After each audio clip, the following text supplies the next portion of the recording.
राम राम सभी को, राधे राधे, जय श्री कृष्ण। आप सभी का स्वागत है हमारे यूट्यूब चैनल आरजी कथा कीर्तन में। तो आज हम सकट चौथ की कथा श्रवण करते हैं, जिसे गणेश चतुर्थी भी कहा जाता है और इसे संकष्टी चतुर्थी के नाम से भी जाना जाता है। यह व्रत माघ कृष्ण पक्ष चौथ को किया जाता है। इसी दिन विद्या बुद्धि वारिधि गणेश तथा चंद्रमा की पूजा करनी चाहिए।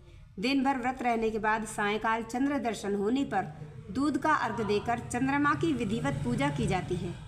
गौरी गणेश की स्थापना पर उनका पूजन तथा वर्ष भर उन्हें घर में रखा जाता है।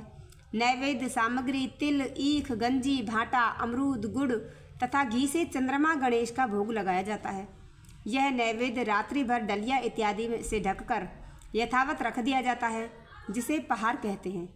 पुत्रवती माताएं पुत्र तथा पति के सुख समृद्धि के लिए व्रत रहती हैं। सबसे बड़ी विशेषता यह है कि उस ढके हुए पहाड़ को पुत्र ही खोलता है तथा भाई बंधुओं में जाता है, जिससे प्रेम भावना स्थायी होती है। एक बार विपदाग्रस्त देवता लोग भगवान शंकर के पास गए। उस समय भगवान शिव के सम्मुख स्वामी कार्तिकेय तथा गणेश जी विराजमान थे। शिव जी ने दोनों बालकों से पूछा, तुम में से कौन ऐसा वीर है जो देवताओं का कष्ट हर सके? तब कार्तिकेय ने अपने को देवताओं का सेनापति प्रमाणित करते हुए देव रक्षा योग्य तथा सर्वोच्च देव पद मिलने का अधिकारी सिद्ध किया। इस बात पर शिवजी ने गणेश की इच्छा जाननी चाहिए। तब गणेश जी ने विनम्र भाव से कहा कि पिताजी, आपकी आज्ञा हो तो मैं बिना सेनापति बने ही सब संकट दूर कर सकता हूँ। बड़ा देवता बनावें या ना बनावें, इसकी मुझे लिप्सा नहीं। यह सुन हंसते हुए शिवजी ने दोनों लड़कों को पृथ्वी की परिक्रमा करने को कहा तथा यह शर्त रखी कि जो सबसे पहले पूरी पृथ्वी परिक्रमा करके आ जाएगा वही वीर तथा सर्वश्रेष्ठ देवता घोषित किया जाएगा। यह सुनते ही कार्तिकेय बड़े गर्व से अपने वाहन मोर पर चढ़कर पृथ्वी की परिक्रमा करने चल दिए। गणेश जी ने समझा, चूहे के बल पर पूरी पृथ्वी का चक्कर लगाना अत्यंत कठिन है, इसलिए उन्होंने एक युक्ति सोची। वे 7 बार अपने माता पिता की परिक्रमा करके बैठ गए। रास्ते में कार्तिकेय को पूरे पृथ्वी मंडल में उनके आगे चूहे का पद दिखाई दिया। परिक्रमा करके लौटने पर निर्णय की बारी आई। कार्तिकेय जी गणेश जी पर कीचड़ उछालने लगे तथा अपने को पूरे भूमंडल का एकमात्र पर्यटक बताया।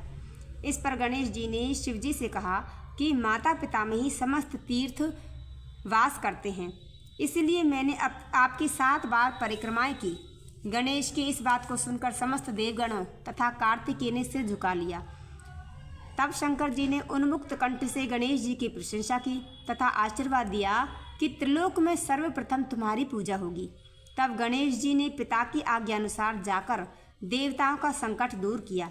यह शुभ समाचार जानकर भगवान शंकर ने यह बताया कि चौथ के दिन चंद्रमा तुम्हारे मस्तक का ताज बनकर पूरे विश्व को शीतलता प्रदान करेगा। जो स्त्री पुरुष इस तिथि पर तुम्हारा पूजन तथा चंद्र अर्घदान देगा, उसका त्रिविध ताप यानी कि दैहिक, दैविक, भौतिक दूर होगा और ऐश्वर्य, पुत्र, सौभाग्य को प्राप्त करेगा। यह सुनकर देवगण हर्षातिरेक में प्रणाम कर अंतर्धान हो गए। बोले श्री गणपति महाराज की जय। तो ये थी गणेश चतुर्थी की कथा। अगर अच्छी लगे तो आगे भी शेयर करिएगा ताकि सभी लोग इसका लाभ ले सकें। राधे राधे, जय श्री कृष्ण।